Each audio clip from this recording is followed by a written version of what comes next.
Hi, this is Doug from Dynamic Computing, and welcome to episode 40 of 10-Minute Amiga Retrocast, the Checkmate 1500 Plus Build and Review. If you have not heard of the Checkmate 1500 Plus case, it is a professionally built case that's designed to hold an Amiga 500, Amiga 600, or Amiga 1200, or even a small form factor PC if you want to. Hopefully it can be retrofitted in the future to hold the new standalone Vampire 4 that's coming out next month too. That would be really cool. The idea for the case came from Stephen Jones from the UK. Now Stephen was a well-known Amiga developer back in the 90s. He worked on things like the original Amiga 1500 case and the Siamese system, which is really cool. I'd love to get a hold of one of those someday. Stephen stepped away from the drama of the Amiga community back in the early 2000s and then stepped right back into the drama of the Amiga community about 2 or 3 years ago when he started getting ideas about this new case. Of course, he did not work alone, and I will list right here the wonderful people who are associated with him who worked on the case with him. Nice work, guys and girls. Stephen offered the case as a Kickstarter project starting last year, and he exceeded his goals quite nicely. They went a fair amount over the goals, which was fantastic. I came on board the Kickstarter maybe 2/3 of the way through.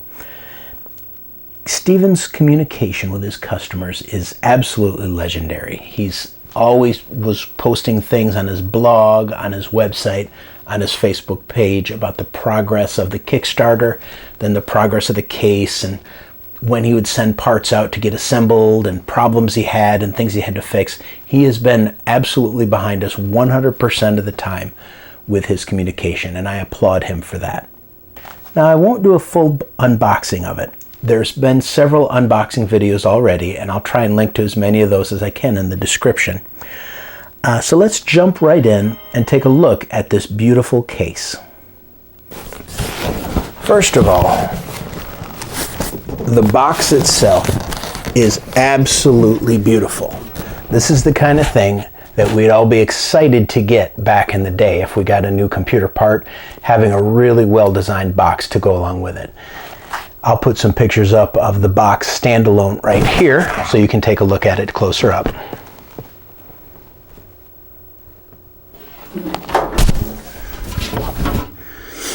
You can, of course, see that it got a lot of its influences from the Amiga 3000. There's absolutely no doubt about that, and he fully admits to that. From the positioning of the power button to the drive bays, which are laid out a little bit differently. And even the back of it with its Amiga 500 backplate here. You can see it took a lot of influences from the Amiga 3000. Let's start by getting the case top off. We've got a couple of little screws right here in the back. Get those little guys off.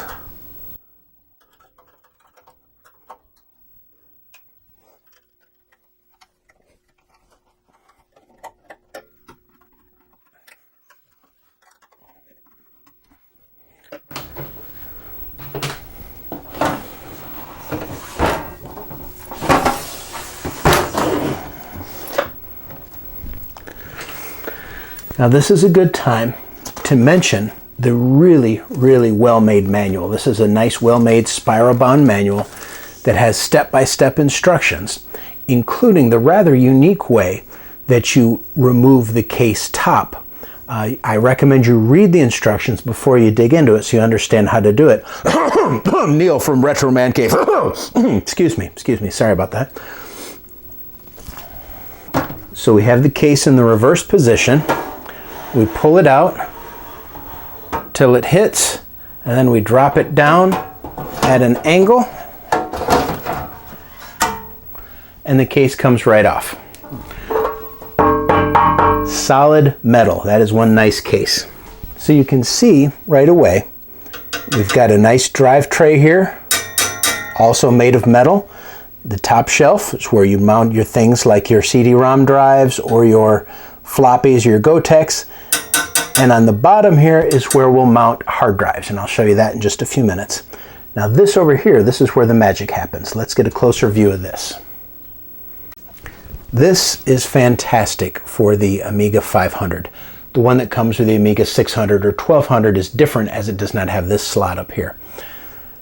Your standard ATX type power connector goes right in here. Now this case uses SFX power supplies, which are smaller than normal power supplies, designed to fit in cases like this. Now, full disclosure, I don't have one yet, so I'm going to be using a different small power supply until my new one comes in. This will handle all the conversions. You see we have a little voltage regulator here. All the conversions the Amiga 500 needs. The Amiga 500 side slot plugs right in down here, passes its signal to this little expander here. There's a female slot here, and this is just a converter to convert it back into a male slot so our little things can plug into it, like anything that would normally plug into the expansion slot in the slide on the side. Here we've got a Zorro 2 compatible card. The side slot normally does pass through most Zorro 2 signals. It's just missing a couple of, I think it's a -5 volt lines and maybe one more clock. And this device here adds that signal in, so you can use probably somewhere between 75 and 85% of the Zorro 2 cards designed for the Amiga 2000. What it does not do, it does not have DMA, and it does not have, I believe, bus mastering, because the Amiga 500 just doesn't have the chip to handle that. But those are really only necessary if you're using more than one Zorro card.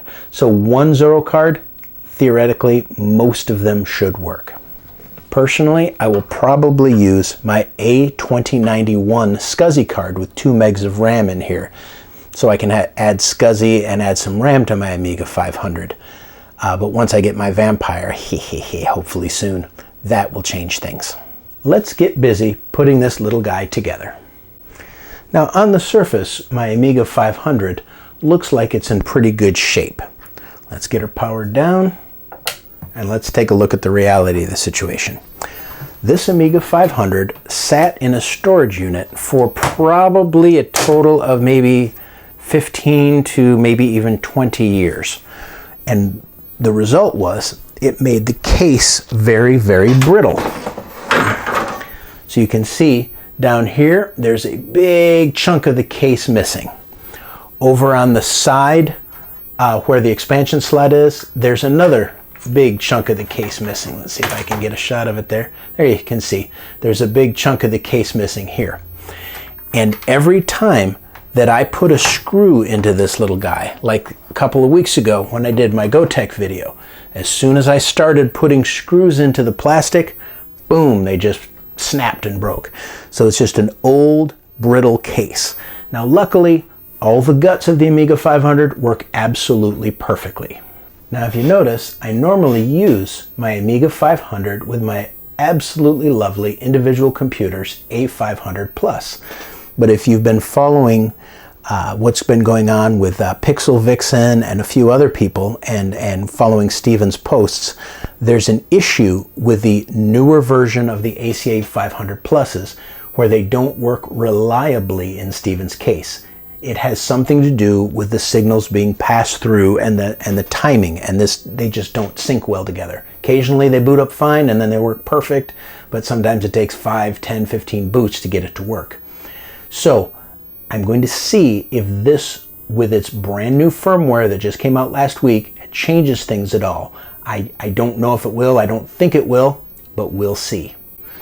Getting your original Amiga 500 case, or out of the case, is not particularly hard. You've got some screws on the motherboard that you need to, of course, remove, but you also need to remove all of these little nuggets that are holding in things like the video port, the disk drive port, the parallel and serial onto this metal plate. This metal plate is going to be going bye-bye. We're not going to be using that in the actual build.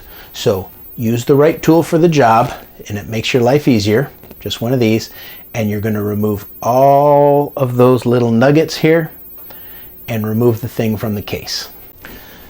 Now with all the screws and all those little nuggets removed, the board just slides relatively easily out of the case, leaving behind the metal shield, which we are not going to reuse in this case. Now, I'm going to save this just in case I need it in the future. It's actually quite an attractive little board if you ask me. They did a nice job on this one, our little rock lobster board.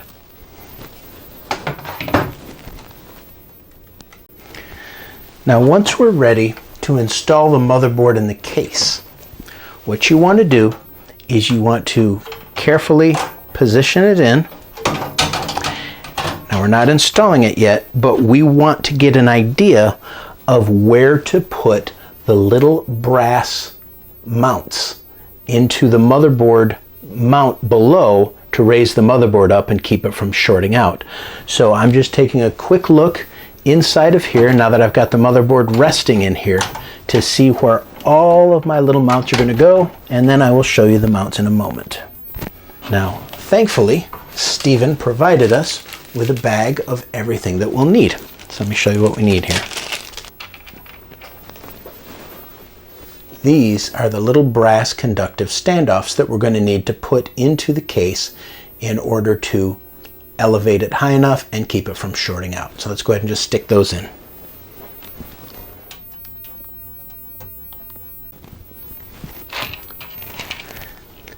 And Stephen mentions in the manual that some of these, because of the way that the case is painted, professionally painted, a little bit of paint may have gotten into the screw holes. So you can just take a little screwdriver and just rub it in there, and it scrapes the paint right out, and then the little nuggets fit right in beautifully. Now let's take a look where I found the mounts for the Amiga 500. We've got one here, and then there's two just next to the external expansion, and then there's one all the way over here. Those are all of the ones that I found. So the rest of these are going to be mounts for PC boards. They're going to be mounts for maybe the Amiga 1200, which has a little different screw layout, but these are the ones for the Amiga 500 that I found.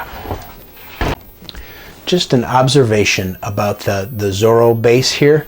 It comes from Stephen already screwed in, but in looking at putting the motherboard in here, I think it's going to be easier to take this entire unit out, then install this, and then put the whole thing back in. I think trying to jimmy it and shove it in there with this still screwed onto the case is a recipe for annoyance. So I'm going to take this out and plug it in and then put the whole case in, or put the whole thing inside the case.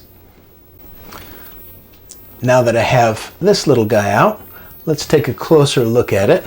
We've got Checkmate 1500 Plus from iMica Ltd, Zorro 2 PSU control board, designed by Rob Cranley.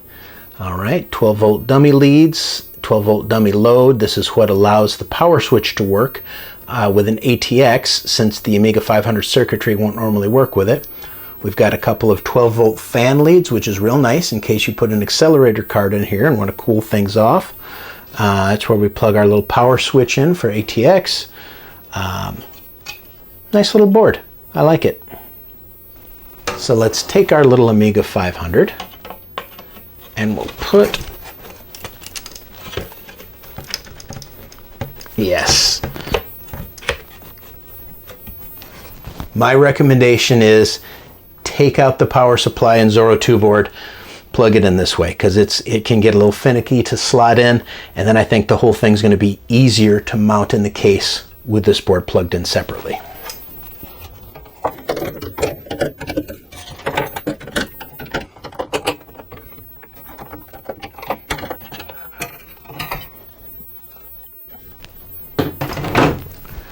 And look at this. I had missed one of the little nuggets that goes right there.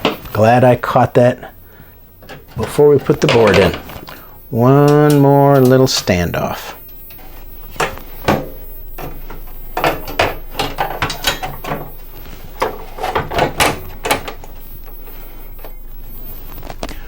Perfect. Now that I have that other standoff in there, everything lines up perfectly here. We're going to screw in the Zorro slot and power supply interface. We're going to screw in all of our little screws down here, get those mounted in, and then I'm going to put on the back plane down here. There we go. I'll put all these little nuggets back on here, but I won't waste your time showing you that on video. Okay, we have all the little screws put back on the back plane. Now you'll notice your power supply interface is still fully accessible here. So if you wanted to, you could power the case with just your original power supply, but you're going to lose out on the Zorro 2 expansion and the expansion bus here because it really needs this power in order to add things on. But do not make the mistake of plugging an ATX power supply in and the Amiga power supply, because I don't think anything positive could happen from doing that. That would be a bad thing.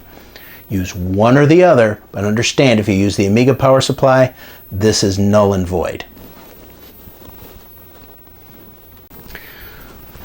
I'm just getting all the little screws for the motherboard plugged into place, but I noticed with the little male-to-male extender here, I could not really get to these last two screws down here. So you just pop that little guy out, set it aside, and then you're able to get to the last two screws on the motherboard here.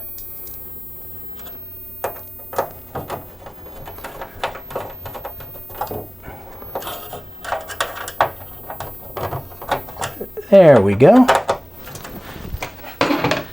Now this little beauty can go right back in.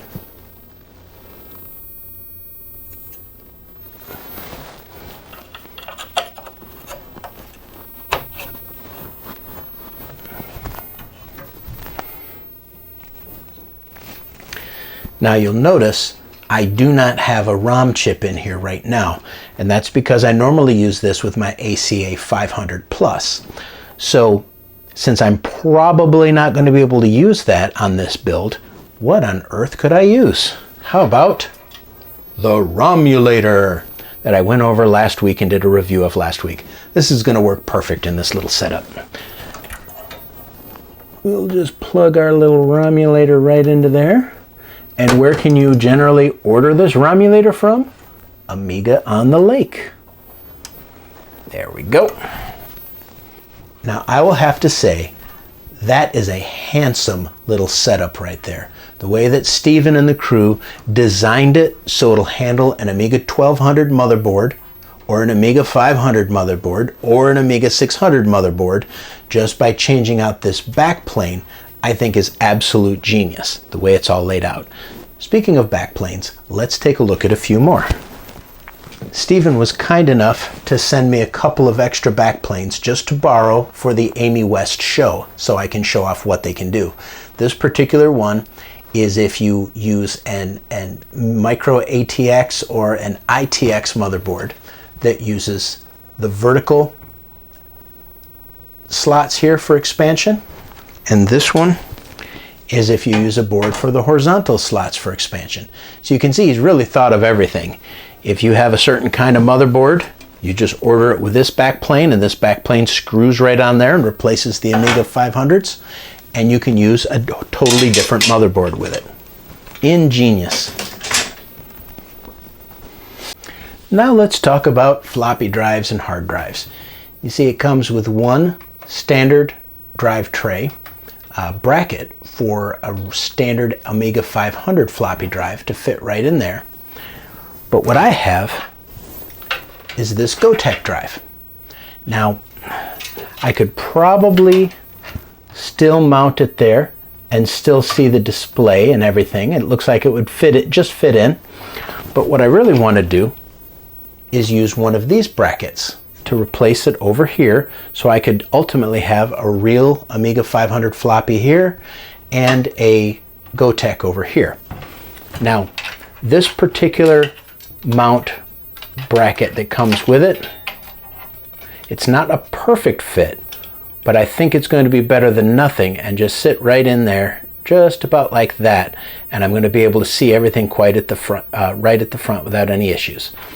So we're going to take out the bracket that's in here, and we're going to replace it with this new one. Now, I found it easier to remove the brackets if I remove the actual drive tray mechanism itself. It's held on by two screws, one here and one here, on the bottom of the case.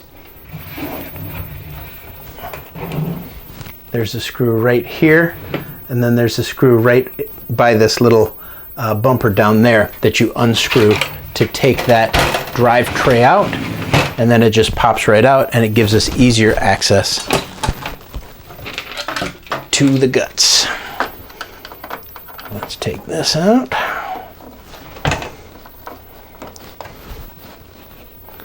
It will also be much easier to fit the Gotek and the floppy drive and everything in, and a hard drive if I end up doing that, with that case completely out. Now let's make sure this lines up properly with the aesthetics, the little line towards the bottom. Look how nicely that just fits right in. That is a well-designed little unit right there. Everything is so modular and fits so perfect together. Now, here's where we're going to have another issue, and that is that the floppy cable that comes with the Amiga 500 is about 4 inches or 3 inches long. So we're going to have the Gotek here, and the floppy connector is way over here. So we need quite a bit longer floppy cable. Now, the Amiga does use somewhat special floppy cables. You can sort of use one from a PC, but it's better to use an actual Amiga cable. So let me see what I can find. I want you to take a good look at this drive tray, because this is kind of clever. I've got a 3.5-inch floppy and my Gotek mounted on here. If you flip it over, these are the mounting holes for either a 2.5 or 3.5-inch hard drive. But notice, in order to install those, you have to take your floppy or your Gotek off first, put the hard drive down here, with of course the power connectors and the IDE connectors pointing this way, and then screw them down from the top. So if you, in this case, because I'll be putting my hard drives in at another point in time, if I do them at all, I'll have to take out my Gotek or my floppy, put the drives in, then put the Gotek or floppy back on. Once you get your floppy drives or your Gotek mounted on the top, and your hard drives, if you use them, mounted on the bottom, you're going to have to hold up the case once you slide that bracket in, and carefully screw the two screws in here and here, but you have to keep it kind of level while you're doing it so the brackets don't flop around. There are a total of 4 screw holes. I'm just going to do 2 for now because I'm probably going to be taking this apart and putting it back together 100 times in the next couple of days. Let's take a look at how they look from the front. Not bad, really. This works out okay. I can still see my little OLED screen, which is what I really want to be able to see on my Gotek drive, and I'm able to get to my floppy buttons. Now, this is not an Amiga 500 floppy, so it does not fit in there 100% perfectly. I'm probably going to have to do a little bit of adjusting of the height of how the floppy is mounted before it works perfectly, but it's okay for now. It does work. Now you can see the challenge of having 2 floppies. We need to have a long enough cable to go from here to here, and then a long enough cable to go down back here onto the floppy mount, which is right where my finger is, right there. Now, you may have to order that special. I'm sure some places like, you know what, I'll look for a few places online that carry floppy cables for the Amiga, and I will link to them right down here so you can see where to order floppy cable from if you need something that's a little bit longer. I may not have it, so I may just hook up my Gotek for the time being. Now, as I mentioned, I don't have my SFX power supply in yet. There we go. I won't be getting that until probably middle of next week. So I'm cheating and I've got just an ATX power supply back here, and I'm just going to cheat and plug that in temporarily. It won't cause any problems because they'll have the same voltages and everything, but I also just can't mount it internally in the case until I get my new ATX. Now I'm going to supply power to my floppy drive with this cable. That should work out just fine. And I'll supply power to my Gotek here with this cable. That should work out just fine. And boy, that should be the only power I need. Then here we've got the power switch with a nice little cable, and this plugs into the board right here. There's a little jumper block that says power switch, and we'll just plug it right into there. Now we've got our power plugged in, and we've got a power light and a drive light, an LED right here. We're going to plug those into the appropriate place. Now what about my lovely yellowed keyboard? Obviously we can't just plug that in and have this cable sitting outside. Well, Stephen thought of that too. Let me show you what we do with it. Enter the keyboard kit. This is going to allow us to take our Amiga 500 keyboard, or if you bought the one for the Amiga 600 or 1200, that particular keyboard, and mount it inside this nice high quality metal case. Now the Amiga 500 comes with all the parts that you need to hook it up. It's got these great little cables here. These hook up internally on the keyboard connector, and this gives us a special connector that we screw into the back.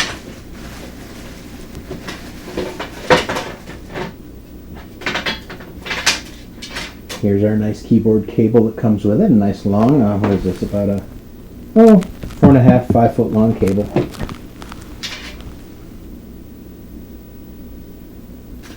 Let's get this put together and I'll show you how it all works. So this is the cable without the LED header. This is going to plug into the new keyboard holder, and this part is going to plug into the actual Amiga 500 keyboard.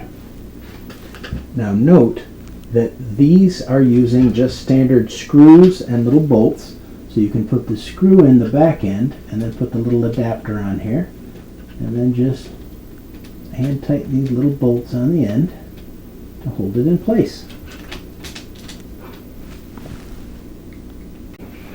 Now we can just attach these together here, match up pin 1 with the black cable.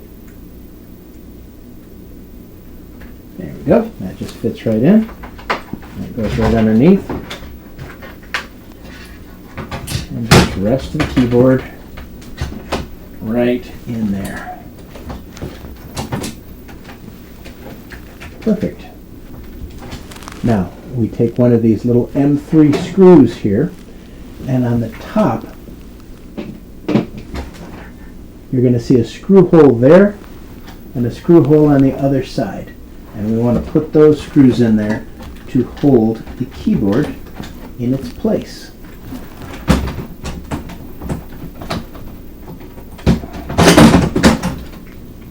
There we go. And this will just put a little tension on the keyboards to keep it locked into place. So when you're done, you'll have these two screws in here locked into place. You know, and I suppose that if you've got one of these grounding cables here, you may as well just screw that in there too, huh? Now we take our lid and we gently position our lid on there.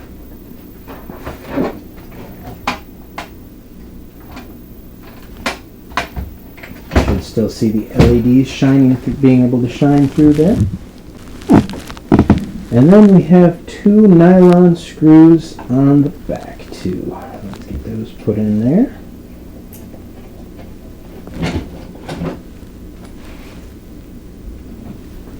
There's the second nylon screw.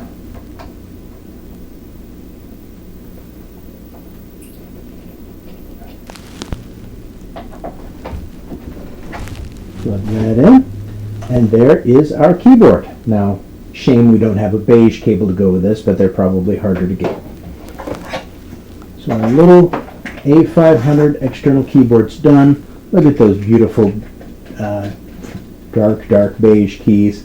Maybe I'll sunbright this one of these. Now notice here we have a similar kind of situation where we can just put a couple of screws through there. We just plug this into the keyboard connector, making sure that the little empty spot that you see on there matches the empty spot on the keyboard connector. Yippee skippy. So here we're coming up to the moment of truth. We have the motherboard installed. We have the Gotek installed. I found a floppy cable that was long enough to install the Gotek. This floppy is not yet active because I need to get a special Amiga floppy cable for that.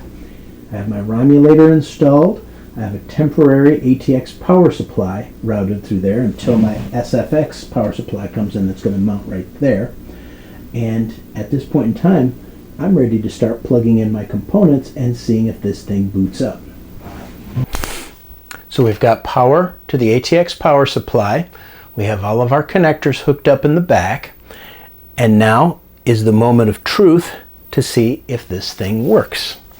Let's get a good shot of the monitor here. There we go. Power it up. We have lights. Look at that. Goes right to the Romulator. Not even a hesitation, straight to the Romulator. That's a great sign. 3.1.4 Kickstart ROM. Exactly what I'm looking for right there. So now we have the proper floppy cable on here. I had to swap out the floppy cable. That's fine. We're going to see if it'll boot to the Gotek drive. And we've got a nice workbench, 2 megs of RAM. And I would say test number 1 is successful. But are we done yet? Oh, no. We need to see if by some miracle the ACA 500 Plus with the new updated firmware works in here. Let's try it out. Now, just something that I noticed as I'm putting things together here and trying the ACA 500 Plus is that it hits the floppy drive if I try and install it. And we can't have that. So let's take the floppy drive out. Now maybe if I swap the positioning of the floppy and the Gotek, then the ACA 500 Plus would fit. We'll see.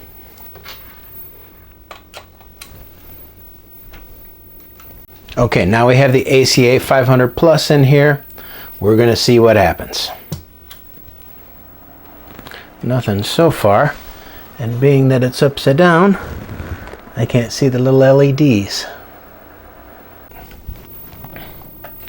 So the test with the ACA 500 Plus was a big 0.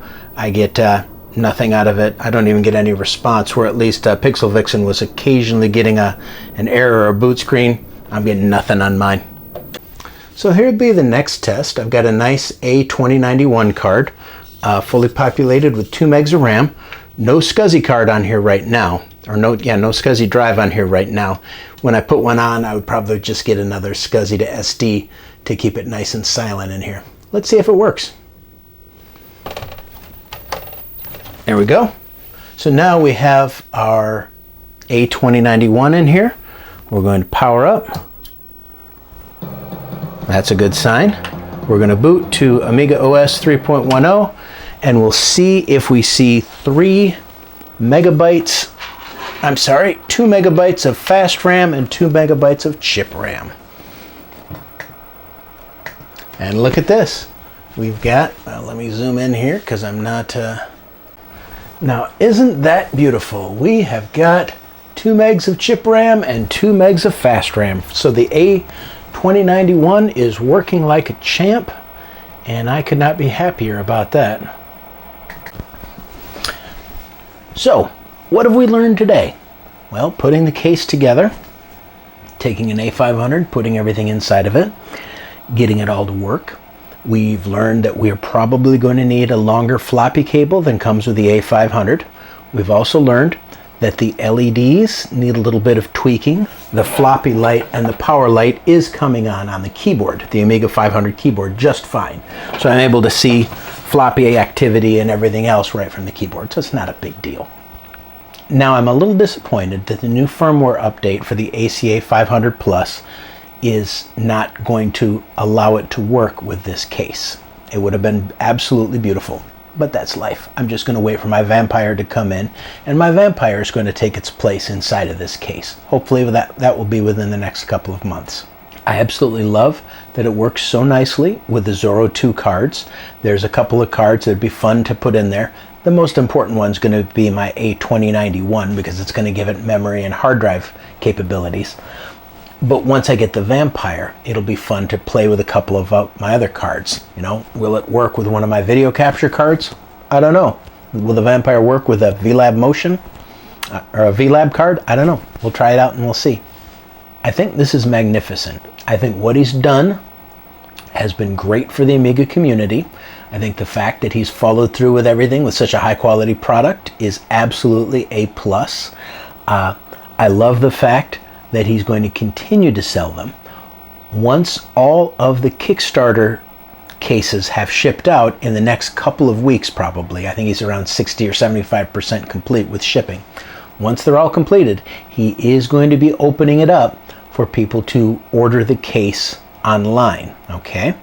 Now, I don't know exactly when it's going to be. He's going to announce it relatively soon, exactly when he'll be opening that up. But in the meantime, you can send him an email and get put on a waiting list. I would rate this case 5 Amiga check marks out of 5 without hesitation. It's, considering we're working with such old hardware, it works absolutely beautifully. I've been nothing but happy with what he's provided. And you know what? I'm even going to throw in an extra boing ball just for good measure. Now, in October, late October, I'm going to be at the Amy West show near Sacramento, California. I'm really hoping to meet a lot of you there. I think it'll be a lot of fun.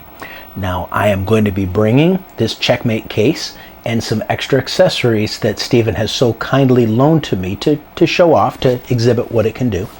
I'm going to be showing off the Checkmate case. I'm going to be showing off the Romulator, which is working beautifully in here right now. I'm going to be showing off the video toaster and hopefully doing some live streaming. If they let me do a little bit of live streaming, I might do a little bit of that. I think that'll be kind of fun. And I'm debating on whether or not to bring my A1200. I may have enough with just my Checkmate case and my A2000 to keep everybody busy. We'll see. But thanks for joining me today. I really appreciate it, but I really need to get going because I have a Geos video that I promised that I would shoot and I try to have ready for this weekend. So until next time, this is Doug from 10 Minute Amiga Retrocast, signing out.